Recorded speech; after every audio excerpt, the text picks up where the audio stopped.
heading to simple pendulum.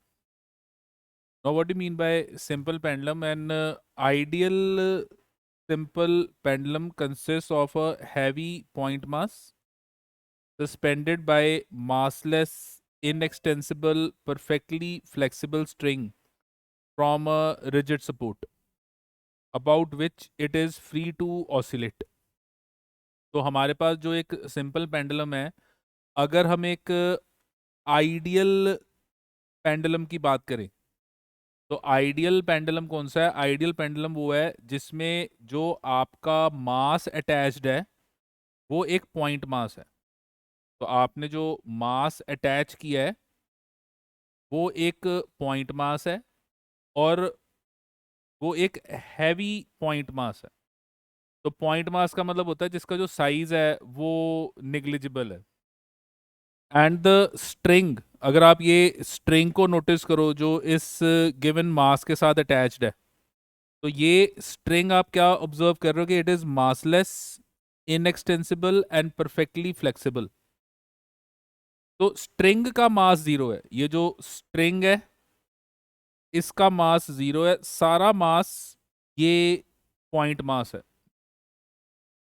और ये जो आप स्ट्रिंग नोटिस कर रहे हो ये स्ट्रिंग इनएक्सटेंसिबल है। इनएक्सटेंसिबल का क्या मतलब है कि ये जो आपकी स्ट्रिंग आप ले रहे हो,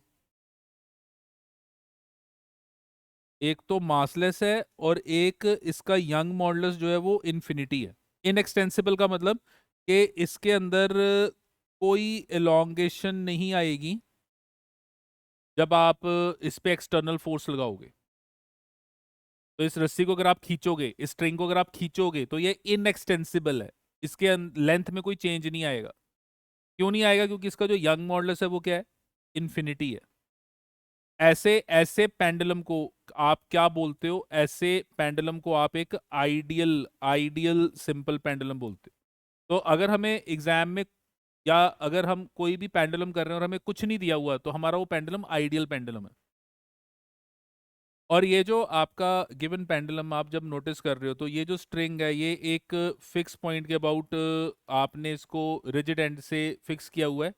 और अगर आप अब इस स्ट्रिंग को एंगुलर डिस्प्लेसमेंट दोगे थीटा, और आप ये जो एंगुलर डिस्प्लेसमेंट दे रहे हो लेट अस से ये आप दे रहे हो एंटी क्लॉकवाइज, तो आप क्या नोटिस करोगे कि ये जब बॉडी ऐसे सर्टन हाइट पे जाएगी तो सर्टन हाइट पे जाने पे इसकी जो पोटेंशियल एनर्जी है वो इंक्रीज होगी। और ये जो आपको नजर आ रही जगह, ये जगह आपका इक्विलिब्रियम है। और ये कौन सा इक्विलिब्रियम है? ये आपका स्टेबल इक्विलिब्रियम है। ये वाली जगह आपका इक्विलिब्रियम है, स्टेबल इक्विलिब्रियम है। स्टेबल क्यों है? क्योंकि यहां से अगर आप बॉडी को एंगुलर डिस्प्लेस कर रहे हो तो पोटेंशियल एनर्जी बढ़ रही है। हमने कहा था अगर पोटेंशियल एनर्जी इक्विलिब्रियम से डिस्प्लेस होने पे बढ़े तो वो जो इक्विलिब्रियम है वो स्टेबल है।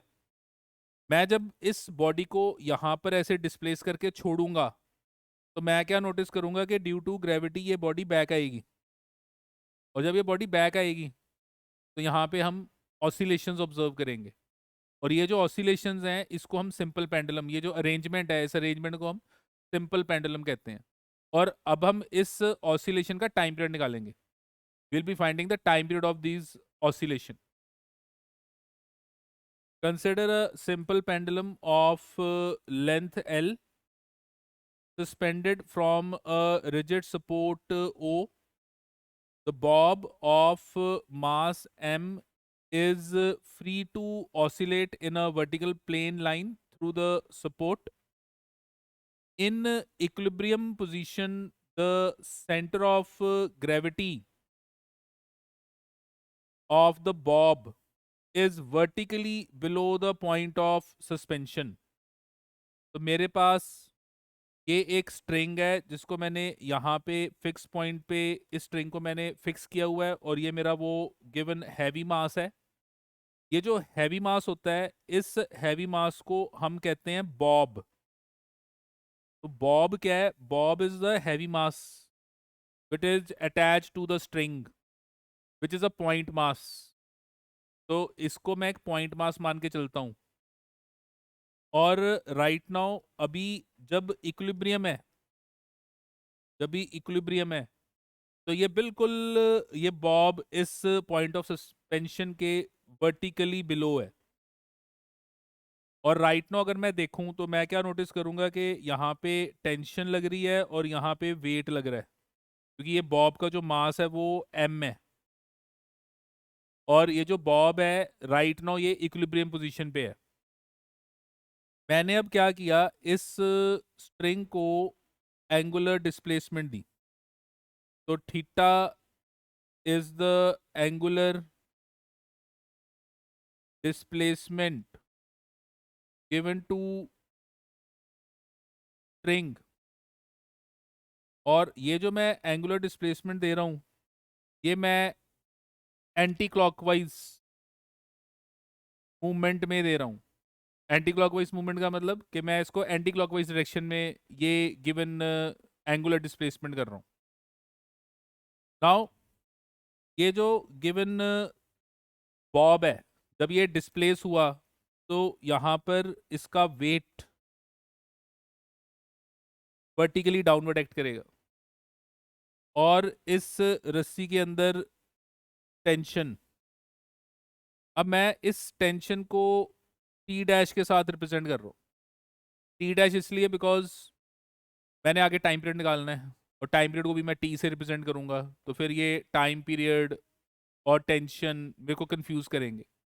तो यहाँ पे जो टी डैश मैं ले रहा हूँ, this is the tension in string.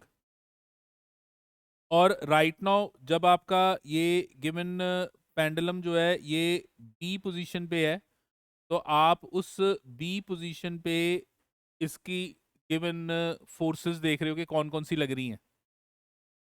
तो यहाँ पर अगर मैं ये गिवन स्ट्रिंग के अलोंग लाइन लूँ तो ये एंगल मेरा थीटा हो गया, और आपका ये जो वेट है इसका एक कंपोनेंट ये बन गया, that is M G cos theta, और दूसरा कंपोनेंट ये बन गया, that is M G sine theta.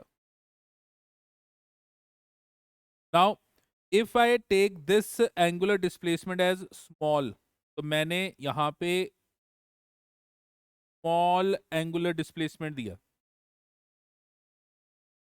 क्यों दिया वो हम आगे नोटिस करेंगे। तो मैंने ये जो एंगुलर डिस्प्लेसमेंट दिया ये स्मॉल दिया, तो मैं क्या नोटिस कर रहा हूं कि ये फोर्सेस, टेंशन और वेट सिर्फ यही लग रही हैं, और इन फोर्सेस के कारण वेट के ये दो कंपोनेंट बन गए, एक एम जी और एम जी कॉस थीटा, एक एम जी साइन थीटा। ये जो आपका M G cos theta component है और ये जो आपका टेंशन वाला कंपोनेंट है, अगर आप दोनों को देखो तो इन दोनों का जो लाइन ऑफ एक्शन है ये पॉइंट ओ के अबाउट है। दोनों पॉइंट ओ के अबाउट फोर्स का लाइन ऑफ एक्शन लग रहा है, तो दोनों के कारण about point O zero torque, कोई टॉर्क नहीं लगेगी। लेकिन अगर मैं ये जो given M G sine theta है इसको देखूं, तो मैं क्या नोटिस कर रहा हूं कि ये जो एम जी साइन थीटा है, ये एम जी साइन थीटा इस स्ट्रिंग के परपेंडिकुलर लग रहा है, और जब ये स्ट्रिंग के परपेंडिकुलर लग रहा है तो ये स्ट्रिंग पे क्या जनरेट करेगा, टॉर्क। ये यहाँ पर आप क्या नोटिस करोगे कि ये जो M G sine theta component है, ये M G sine theta component torque generate करेगा, जिसके कारण आपका जो ये पेंडुलम है ये बैक आएगा। तो what we observe is that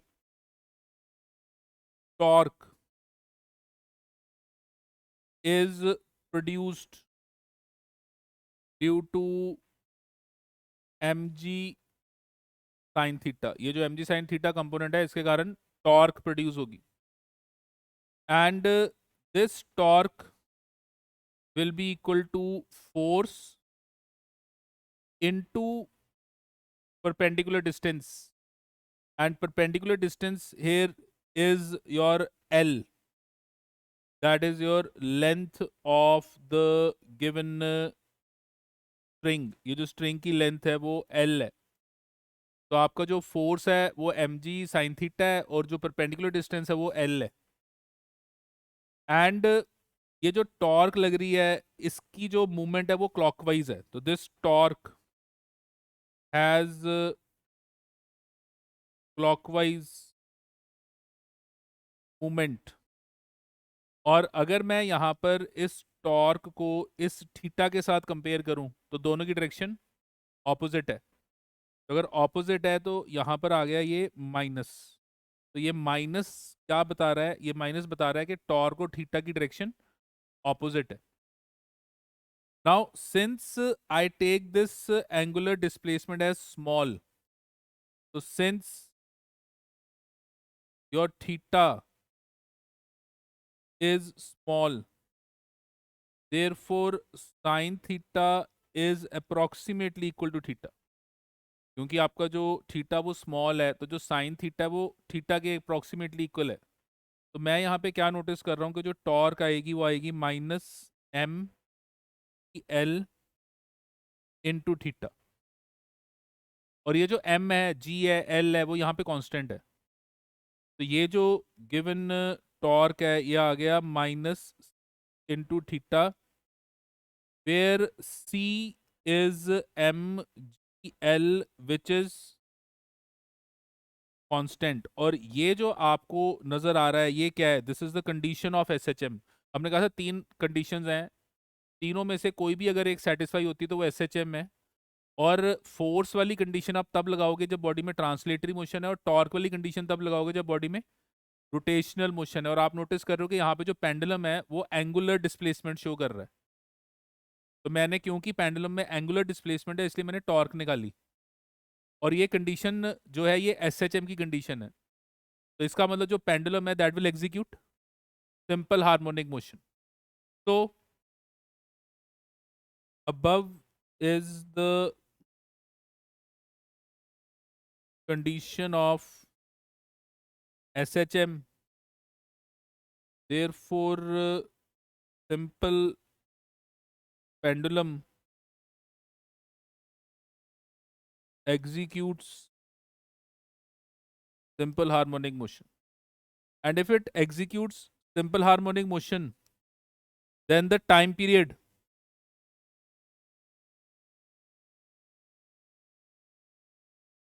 of oscillation is 2 pi under root of I by C। C तो आपको पता है mgl है। I क्या है? I is the moment of inertia। तो यहाँ पे जो I है, I वो है मूवमेंट ऑफ इनर्शिया। और हमने क्या नोटिस किया है कि ये जो आपका बॉब है वो एक पार्टिकल है, और पार्टिकल का अगर मूवमेंट ऑफ इनर्शिया निकालना है तो पार्टिकल का जो मूवमेंट ऑफ इनर्शिया है उसका फॉर्मूला था sigma I 1/2 n M I R I square, mass of the particle into square of distance from the axis of rotation. और ये जो सारा सिस्टम है ये किसके अबाउट रोटेट कर रहा है? इस पॉइंट ओ के अबाउट। तो अगर ये सारा सिस्टम इस पॉइंट ओ के अबाउट रोटेट कर रहा है और सिस्टम का मास एक पॉइंट मास है, और इस पॉइंट मास का जो डिस्टेंस है वो कितना बन रहा है? एल। तो मेरे पास जो गिवन मोमेंट ऑफ इनर्शिया बनेगा वो बन गया mass into square of distance from the axis of rotation. तो ये जो गिवन टाइम पीरियड है वो बन गया 2 pi under root of M into L square M G into L. तो this implies that time period is 2 pi under root of L by E. तो ये हमारा टाइम पीरियड आ गया for oscillation of a simple pendulum. तो एक simple pendulum जिसकी length of the pendulum L है और वो ग्रेविटी के इफेक्ट में क्या कर रहा है? ऑसिलेट कर रहा है, और एक्सेलरेशन ड्यू टू ग्रेविटी जो है वो जी है, तो उसका जो टाइम पीरियड होगा वो 2 pi under root of L by G बनेगा। और ये जो गिवन पेंडुलम अगर इसकी फ्रीक्वेंसी निकालनी है तो हमने पढ़ा था कि frequency is reciprocal of time period. तो इसकी अगर फ्रीक्वेंसी निकालनी है तो that is 1/2 pi under root over G by L. तो ये जो आपका रिलेशन आया, this relation is for the frequency of oscillation of a given simple pendulum. तो ये क्लियर है जो किया हमने, ठीक है। Now there are important points related to the relation of time period. आपको अब एमसीक्यूज इसमें से बहुत आएंगे इस टॉपिक में से। तो हम अब वो सारे क्वेश्चन डिस्कस करेंगे जिनके बेसिस पे 2 मार्क के क्वेश्चंस या एमसीक्यू के क्वेश्चन बनेंगे। तो यहाँ पर आपने अभी नोटिस किया था जो टाइम पीरियड है उसका जो फॉर्मूला है वो है 2 pi under root of L by G, where L is the length of the pendulum, G is acceleration due to gravity. तो पहले तो आ गया कि how the time period will be affected by the amplitude of the given oscillation. So we are discussing the effect on the time period due to different factors. First factor is amplitude. Amplitude का मतलब maximum angular displacement जो आप यहाँ पर दोगे, यहाँ पे जो आप मैक्सिमम एंगुलर डिस्प्लेसमेंट दोगे। तो आप क्या नोटिस कर रहे हो कि जो टाइम पीरियड है उसका फॉर्मूला है 2 pi under root of L by G. तो ये जो थीटा है ये चाहे आप कम रखो चाहे ज़्यादा रखो, ना एल पे फर्क पड़ेगा ना जी पे फर्क पड़ेगा। तो हम क्या नोटिस कर रहे हैं कि time period does not depend on amplitude of the given oscillation in case of simple pendulum। Simple pendulum के केस में आप चाहे थोड़ा सा एंगुलर डिस्प्लेसमेंट करके छोड़ो चाहे ज़्यादा, time period will remain same until L is not changing, G is not changing. तो क्वेश्चन आ जाएगा एमसीक्यू में कि मैंने एंगुलर डिस्प्लेसमेंट डबल की, बताओ टाइम पीरियड पे क्या फ़र्क पड़ेगा। तो टाइम पीरियड पे कोई फ़र्क नहीं पड़ेगा, टाइम पीरियड क्या रहेगा, सेम रहेगा। Now we have effect of length. Now this is a very important concept. हमारे पास टाइम पीरियड का जो फॉर्मूला है वो है 2 pi under root of L by G, where L is the length of the pendulum. तो मैं क्या notice कर रहा हूँ कि जो मेरा टाइम पीरियड है वो लेंथ पे डिपेंड कर रहा है। और कैसे डिपेंड कर रहा है, time period is directly proportional to under root of L. इसका मतलब कि अगर मैं लेंथ को इंक्रीज करूंगा तो मेरा टाइम पीरियड भी क्या करेगा, increase. If I increase the length time period will increase. मैंने लेंथ को 4 टाइम्स किया तो time period under root of 4 times 2 times हो जाएगा। मैंने पेंडुलम की लेंथ को 9 टाइम्स बढ़ाया तो जो मेरा टाइम पीरियड है वो 9 का अंडर रूट 3 टाइम्स बढ़ जाएगा। पर अगर मैं इस लेंथ को बढ़ाते बढ़ाते इन्फिनिटी तक ले जाऊं फिर क्या होगा, क्या मेरा टाइम पीरियड भी इन्फिनिटी हो जाएगा। तो यहाँ पर हमारे पास एक स्पेशल केस है that if length of pendulum is in comparison to radius of earth। अगर ये जो आपका लेंथ ऑफ द पेंडुलम है वो अर्थ के रेडियस के कंपैरिजन में, और अर्थ का जो रेडियस है वो होता है 6400 किलोमीटर।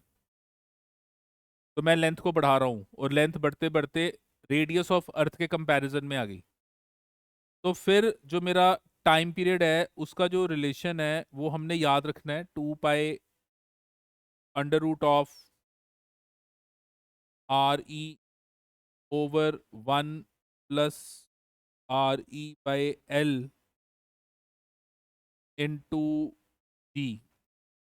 तो ये हमारे पास गिवन रिलेशन है जो हमने याद रखना है इन case of your time period of a simple pendulum. और ये जो मैंने अभी वैसे रिलेशन लिखा है ये मेरा जनरल फॉर्मूला है, ये ऑलवेज ट्रू है। वैसे ये ऑलवेज ट्रू है। इसको हमने इसलिए प्रूव नहीं किया क्योंकि इसमें थोड़ी मैथमेटिक्स हैवी लगेगी, तो हमने इसलिए इसको प्रूव नहीं किया।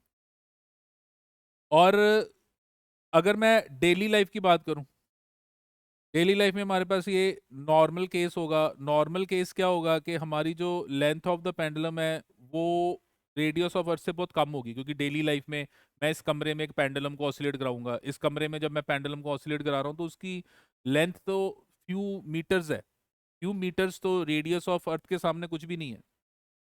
और अगर मैं यहाँ पर इस चीज़ को नोटिस करूँ तो मैं क्या नोटिस कर रहा हूँ कि जो RE/L है वो 1 से बहुत बड़ा है, बहुत बड़ा है। और अगर वो 1 से बहुत बड़ा है और यहाँ पे आप इस चीज़ को पुट करते हो, ये जो आपको नज़र आ रहा है यहाँ पे पुट करते हो, तो आप क्या नोटिस करोगे कि जब आप दो चीज़ें ऐड कर रहे हो और एक वैल्यू बहुत छोटी है तो वो निगलेक्ट हो जाती है। तो यहाँ पे ये जो 1 है ये निगलेक्ट हो गया। अगर ये 1 निगलेक्ट हो गया तो देखो RE कैंसिल हो गए, और RE कैंसिल हो गए तो आपके पास इस केस में जो टाइम पीरियड बनेगा वो कितना बन जाएगा, 2π√L/g, वही जो हम कर रहे हैं। तो अगर मैं एक नॉर्मल केस की बात करूं तो नॉर्मल केस में ये वाला रिलेशन ऐसे कन्वर्ट हो जाएगा। पर ये वाला रिलेशन जो भी मैंने लिखा है बड़े वाला, ये कब लगाना है, जब लेंथ जो है वो रेडियस ऑफ अर्थ के कंपैरिजन में है। जब लेंथ रेडियस ऑफ अर्थ के कंपैरिजन में है तो हमारे पास दो केस आएंगे। एक case 1, your length is equal to radius of earth, length radius of earth के इक्वल है तो length is equal to radius of earth. तो देखो ये RE और L इक्वल हो गए, तो ये कैंसिल होके 1 हो गया, 1 + 1 2 हो गया। तो 1 + 1 2 का मतलब आपका जो टाइम पीरियड आएगा वो आएगा 2π√RE/2g।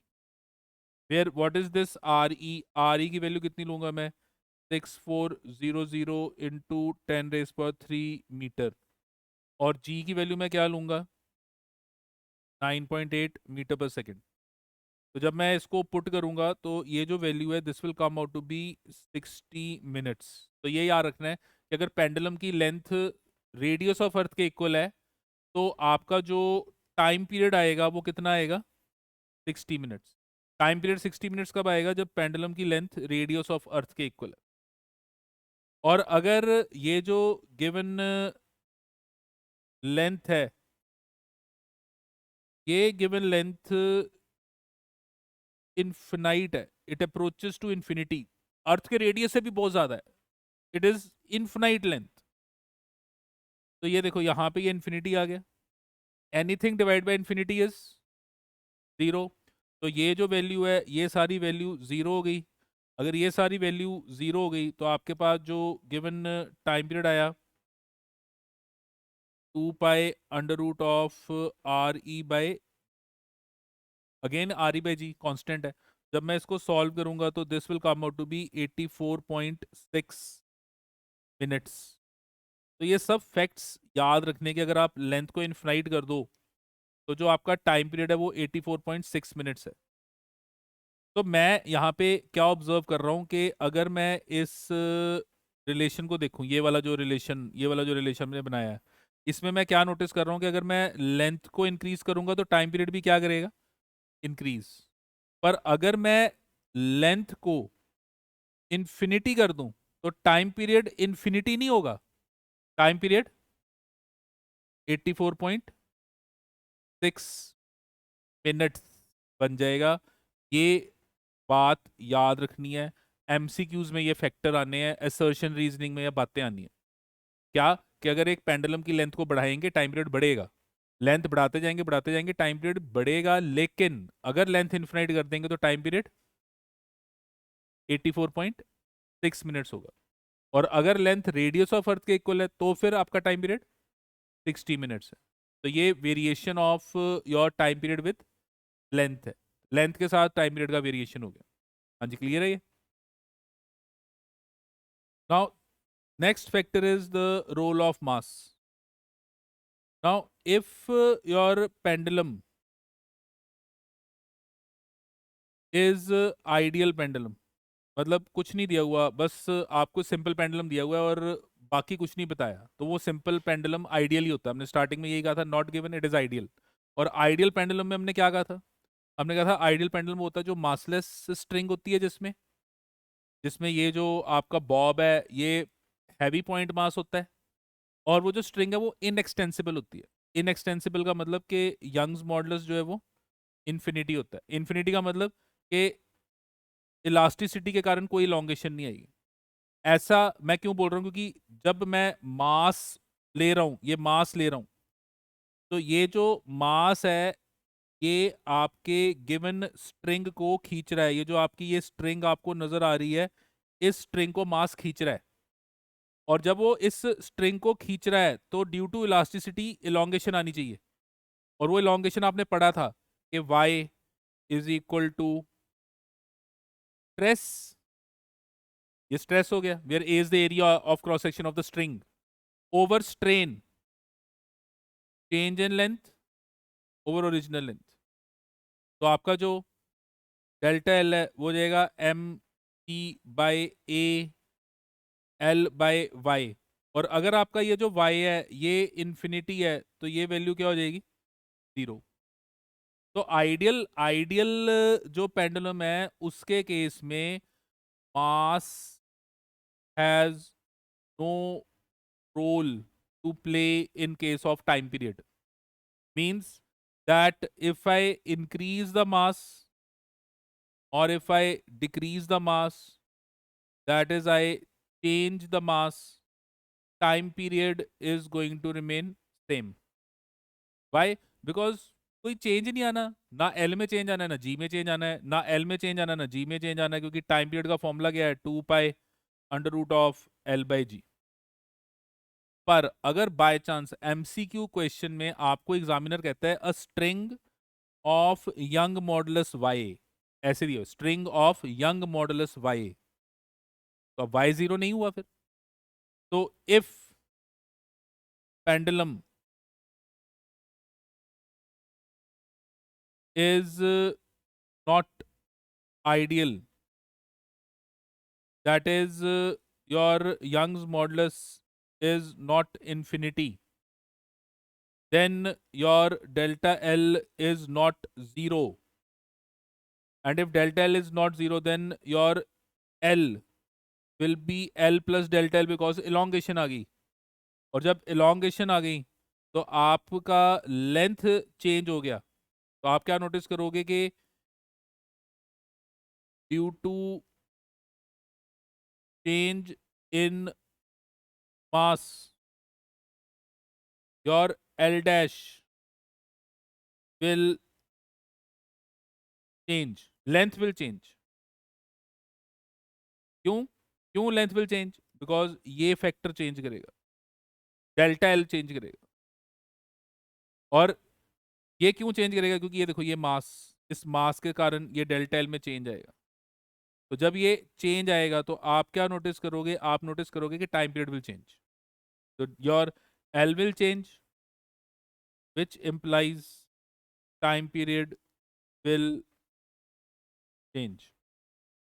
और यहाँ पे अगर मास को मैं इंक्रीज करूंगा तो ये देखो ये मास को इंक्रीज करने पे डेल्टा एल क्या करेगा, इंक्रीज। डेल्टा एल के इंक्रीज होने से एल क्या करेगा, इंक्रीज। और हमें पता है कि जो टी है वो अंडर रूट ऑफ एल के प्रोपोर्शनल है। अगर एल इंक्रीज करेगा तो इसका मतलब क्या है कि टाइम पीरियड भी क्या करेगा, इंक्रीज। तो मास बढ़ेगा तो टाइम पीरियड बढ़ जाएगा, पर कब, जब आपका पेंडुलम जो है वो उस स्ट्रिंग का बना हुआ है जो एक्सटेंसिबल है। तो if the pendulum has extensible string, extensible string का मतलब कि उसके अंदर अब लेंथ ऑफ द स्ट्रिंग बढ़ सकती है। और इनएक्सटेंसिबल, इनएक्सटेंसिबल कब होता है, जब वाई इनफिनाइट हो। एक्सटेंसिबल कब होता है, जब वाई की वैल्यू सर्टेन वैल्यू है। तो ये अब आंसर्स जब देने हैं ना एमसीक्यू में, तो ये सब ध्यान रखना है। If not given Y is 0, नहीं दिया तो आइडियल है। हाँ वाई दिया है तो फिर ये सब बातें लेनी है, अदरवाइज नहीं लेनी। इसलिए दो बातें याद रखनी है। Now we have a case of compound pendulum. Now what do you mean by compound pendulum? Compound pendulum का मतलब है कि आपके पास एक लेटेस से ये बॉडी है, आपने इस बॉडी को ऐसे फिक्स किया हुआ है, और ये अब एक रिजिड बॉडी है of certain size. Simple pendulum वो था जिसमें हैवी मास पॉइंट ऑब्जेक्ट था। ये एक रॉड है या डिस्क है या रिंग है, ये एक बॉडी है जिसका एक सर्टेन साइज है, जिसको आपने एक एंड से फिक्स कर दिया, और अब आपने इस रॉड को अब एंगुलर डिस्प्लेसमेंट दिया।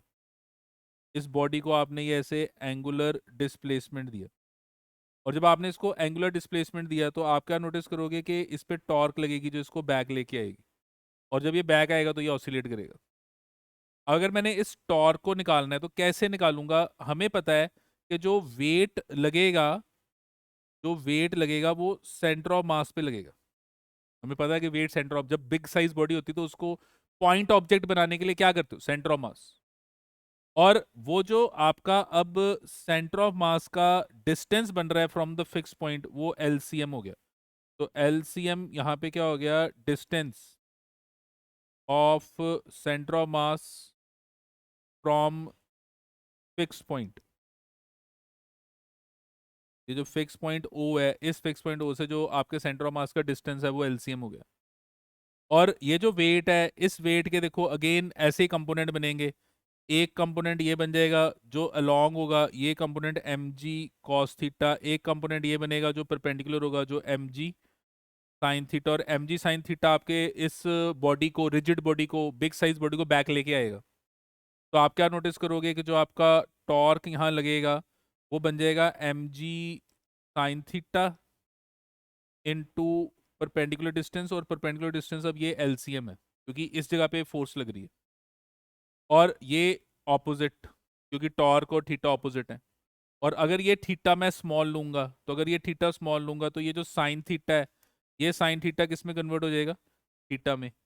और अगर ये साइन थीटा थीटा में कन्वर्ट हो गया तो टॉर्क की वैल्यू आ गई minus M E L C M into theta. और ये जो गिवन फैक्टर है ये कांस्टेंट है, तो torque is equal to minus C theta हो गया। और अगर torque is equal to minus C theta हो गया तो ये एस एच एम बन गया। और अगर ये एस एच एम बन गया तो टाइम पीरियड का फॉर्मूला क्या बनेगा? 2 pi under root of I by C. और सी की वैल्यू कितनी है? M G into distance of the center of mass from the fixed point, mg into LCM. And what is LCM? Distance of the center of mass from the fixed point. तो ये अब formula याद रखना है आपको, MCQs में ऐसे question आने हैं। फॉर एग्जाम्पल आपको एग्जामिनर क्या करेगा, एक रॉड देगा, तो we have a uniform rod of mass m, length l, and this rod is fixed at one point and it is given some angular displacement and I release it. Now जब मैं इसको release करूंगा तो ये जो rod है ये अब ऑसिलेट करेगी, ये रॉड ऐसे और ऐसे ये ऑसिलेट करेगी। तो जब ये रॉड ऑसिलेट करेगी तो टाइम पीरियड निकालना है। तो मैं टाइम पीरियड कैसे निकालूंगा? मेरा टाइम पीरियड का फॉर्मूला होगा 2 pi under root of moment of inertia. इस रॉड का कैसे निकालोगे? रॉड ऑसिलेट कर रहा है कहाँ पे? About its edge. और अगर रॉड अपने एज पे ऑसिलेट कर रहा है तो मोमेंट ऑफ इनर्शिया कितना आएगा? 1/3 ml²। हमने पढ़ा हुआ है कि अगर सेंटर ऑफ मास के अबाउट घुमाना है रॉड को तो 1/12 ml², एज पे घुमाना तो 1/3 ml²। तो ये याद रखनी पड़ेंगी सारी बातें। याद, ये 1/3 ml² ओवर एम जी। और ये यूनिफॉर्म रॉड है, तो यूनिफॉर्म रॉड का जो सेंटर ऑफ मास होगा वो कहाँ लाई करेगा? Geometric centre. तो ज्योमेट्रिक सेंटर का फिक्स पॉइंट से जो डिस्टेंस बनेगा वो क्या हो जाएगा? l/2। तो मेरे पास ये डिस्टेंस आ गया l/2। जब आप इसको सॉल्व करोगे तो ये बन गया 2 pi under root of 2/3 l/g। तो this is your given time period. ऐसे ही रिंग आ जाएगा, डिस्क आ जाएगा, आपको कह देगा एक रिंग है, उसको हमने एक एंड से पकड़ के उसको हम रोटेट, उसको हम ऑसिलेट करा रहे हैं। एक डिस्क है, उसको एक एंड से हमने पकड़ के उसको ऑसिलेट करा रहे हैं। जिस एंड से वो फिक्स्ड है उस एंड का मोमेंट ऑफ इनर्शिया निकालना है। और वो जो गिवन बॉडी है जिसको आप पढ़ रहे हो उसका सेंटर ऑफ मास का डिस्टेंस लेना है कहाँ से? फिक्स पॉइंट से। तो एलसीएम जो है वो लेंथ है, डिस्टेंस है सेंटर ऑफ मास का फिक्स पॉइंट से, और आई जो है वो मोमेंट ऑफ इनर्शिया है अबाउट द फिक्स पॉइंट, वो जो रिजिड बॉडी आप ले रहे हो। हाँ जी, क्लियर है ये? Effect of temperature on the time period. तो अगर मैंने इफेक्ट ऑफ टेम्परेचर देखना है तो देखो, ये जो टेम्परेचर का रोल है, आपको पता है कि if alpha is your temperature coefficient of linear expansion of spring, तो हमने पढ़ा था कि जब आप टेम्परेचर को इंक्रीज करोगे तो लेंथ में चेंज आएगा, और वो लेंथ का चेंज जो है वो है alpha L delta T. This is the change in length due to your change in temperature. अब क्योंकि ये टी चेंज इन टेम्परेचर है, और मैं कैपिटल टी टाइम पीरियड के लिए भी लिख रहा हूँ, तो फिर मेरे को टाइम पीरियड और टेम्परेचर आपस में कंफ्यूज करेंगे, तो मैं इसको यहाँ पे डेल्टा थीटा लिख रहा हूँ। तो delta theta is your change in temperature, delta theta is the change in temperature. तो मैं टेम्परेचर चेंज को डेल थीटा के साथ रिप्रेजेंट, मतलब टेम्परेचर को मैं थीटा के साथ रिप्रेजेंट कर रहा हूँ। वो इसलिए क्योंकि कैपिटल टी जो है वो टाइम पीरियड के लिए मैं यहाँ लिख रहा हूँ, तो फिर कंफ्यूजन हो जाएगी। तो अब इस पर्टिकुलर केस में if we increase temperature by delta theta, your delta L will be alpha L delta theta, and L will increase, and new length is L dash, which will be equal to L plus delta L, and this L dash will be equal to L 1 plus alpha delta theta हो गया। तो original time period कितना है? 2 pi under root of L by G, ये original time period है जो आपका पहले टाइम पीरियड था। अब न्यू न्यू टाइम पीरियड क्या है? न्यू टाइम पीरियड आपके पास ये हो गया 2 pi under root of L dash by G, ये न्यू टाइम पीरियड हो गया, क्योंकि आपने टेम्परेचर बढ़ाया तो लेंथ में चेंज आ गया। क्यों आया? क्योंकि टेम्परेचर के बढ़ने से एलोंगेशन आ गई। और अब यहाँ पर ये जो वैल्यू ये बन गई 2 pi under root of L into 1 plus alpha delta theta over G, और ये रिलेशन को मैं ऐसे 2 pi under root of L by G 1 plus alpha delta theta की पावर 1/2। तो ये जो अल्फा डेल्टा थीटा की पावर 1/2, ये जो मेरे पास है इस पे मैं लगा रहा हूँ बायनोमियल, और ये जो आपको टर्म नज़र आ रही है ये आपका ओरिजिनल टाइम पीरियड है। तो आपने यहाँ पे क्या नोटिस किया? आपने यहाँ पे नोटिस किया कि ये जो आपका अब न्यू टाइम पीरियड है वो आ गया original time period 1 plus half of alpha delta theta, ये आपने बायनोमियल लगा दी। और जब आपने बायनोमियल लगाई तो आपके पास ये जो गिवन रिलेशन है ये आ गया T dash is equal to T plus half of alpha T delta theta. अच्छा, अब ये टी को उधर ले जाओ, तो जब आप ये टी उधर ले गए और ये जो टी है इसको नीचे ले आओ, तो आपके पास ये जो गिवन रिलेशन है ये बन गया अल्फा डेल्टा थीटा बाय 2। और ये अगर आप नोटिस करो तो this is what, this is your fractional change in time period due to change in temperature by delta theta. जब आप टेम्परेचर को चेंज करोगे तो ये टाइम पीरियड का फ्रैक्शनल चेंज आएगा। और अगर मैं परसेंटेज चेंज निकाल रहा हूँ, परसेंटेज चेंज निकाल रहा हूँ, तो दोनों साइड में 100 से क्या करूँगा? मल्टीप्लाई। और जब मैं दोनों साइड 100 से मल्टीप्लाई करूँगा तो ये चीज़ को जब आप 100 से मल्टीप्लाई करोगे तो ये आ गया 50 अल्फा डेल्टा थीटा। तो मेरे पास ये जो वैल्यू है ये बन गई 50 into alpha into delta theta. तो this is the role of your temperature in the time period of the pendulum. ये सब चीज़ें एमसीक्यूज में और 2 मार्क्स के क्वेश्चंस में आनी है।